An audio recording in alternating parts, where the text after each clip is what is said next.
It's your boy Superman 2000, back on the grind. Just dropped the kids to school, heading back home. I got a full day ahead of work for me today, but I gotta keep it moving. You know how it is. You gotta keep it moving. That's right, my friend. Make it do what it do. Kids at school, head on home, get this work done. Then afterwards, lots of appointments today. Hopefully get this client squared away and get everything ready. All right, man. Now, a lot of you are probably thinking I'm going easy on Jon Jones this time, but I am in the process of obtaining the documents from the last USADA hearing and some other information, and I'm breaking down his sex pill excuse.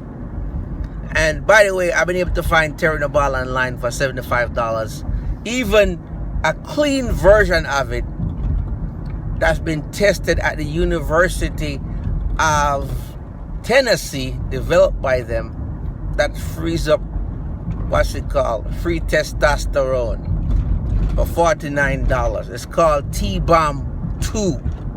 So for those of you who are saying it's a highly expensive drug, well, there it is. I got T-Bomb 2. It can also be taken. That one can be taken orally, but it has to be stacked. So I've done some research on the last time Jon Jones got popped for the sex pill, and I'm getting the document from USAID. I'm gonna have a look at that and how they came to the conclusion about his suspension and why there is a lot of issues around that one. So last time he got popped, for whatever reason, that was super carelessness / legitimate punishment. That was a well-deserved punishment by USADA, and they went easy on him. From my understanding and what I got so far, I gotta verify the other information before I discuss it. And then no. So yeah, I believe that them other times he's straight up careless / negligent. Yeah. Alright, good. But this time around, something's fishy. And the thing that's fishy is how everything is panning out. Now, his manager put a statement out that they're gonna have this supplements tested, and I was able to verify that statement through an interview that was conducted with Tyrone Woodley via TMZ. And Tyrone Woodley said that the same person that manages Jon Jones manages him, and Jon Jones is not done in the UFC by a long shot, and they're gonna go back and test all his supplements, and they're gonna contest it, and they think they have good grounds to overturn the decision, and Jon Jones will be back in the UFC, all things being equal. But hey, everybody says I'm not a crook until they get busted in this country, so you know, we take that face value. But that's what Tyrone Woodley said, and they're gonna file their appeal. Now, the reason why this is very significant is because I understand that these guys have to take supplements, and Demetrius Johnson said he's never been popped because he doesn't do supplements. He actually has a nutritionist that he hires to cook all the food for him to make sure he gets the protein and what he needs. And it's understandable that Jon Jones is working out 10 to 12 hours a day, and that's very taxing on the body. So if you're working out that much and you're training that hard, then you're gonna need supplements to help you recover. So what Demetrius Johnson was saying is that he reduces his training time, so he doesn't need a whole heap of time to recover like that. He trains for like probably 8 to 6 hours a day, so his body gets time to recover properly. He's not pushing himself to the extreme limit. That's one thing.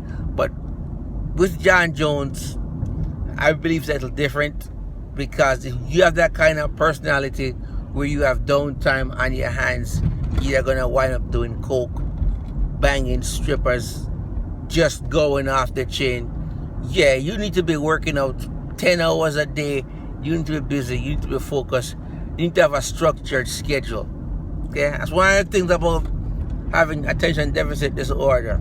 You gotta have a structured schedule. You gotta wake up. You gotta plan it. Especially if you have lots of energy like I do. You gotta have the day plan, your week plan. You gotta have a plan, or you get distracted and the day will get away from you.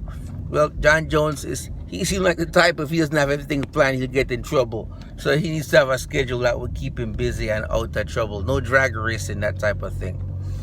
Alright guys, the other stuff I have are some questionable stuff around his last USADA case.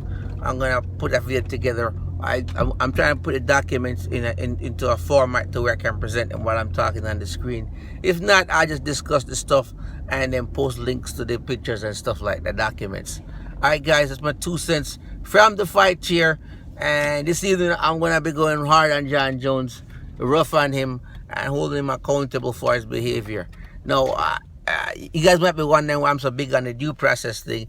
Is because a part of being a citizen of this great country is that you gotta know the Constitution. And when I became a citizen, I had to study the Constitution, but now studying it even more in terms of my rights and all that type of stuff, and getting into more details of the Constitution. I really believe in due process. I really believe in due process, and each case to be looked at independently and differently. If you do that, and you say, this person have a history of such and such, why should I believe them? No, this might be the one time that they're actually telling the truth. So Jon Jones deserves his day in court, and when he gets his day in court, we'll hear what's going on. In the meantime, DC is the champ, and we gotta move forward. As fans, we gotta move forward if we want to see some action go down. So his next fight is probably gonna be Alexander Gustafsson. I'm looking forward to that. And in the meantime, he's on the back burner, and I guess the UFC is gonna run with DC as the flagship poster boy, and have him to take care of things. Alright guys, my 2 cents from the fight chair. I gotta hit the showers and get ready for these client meetings. Peace out.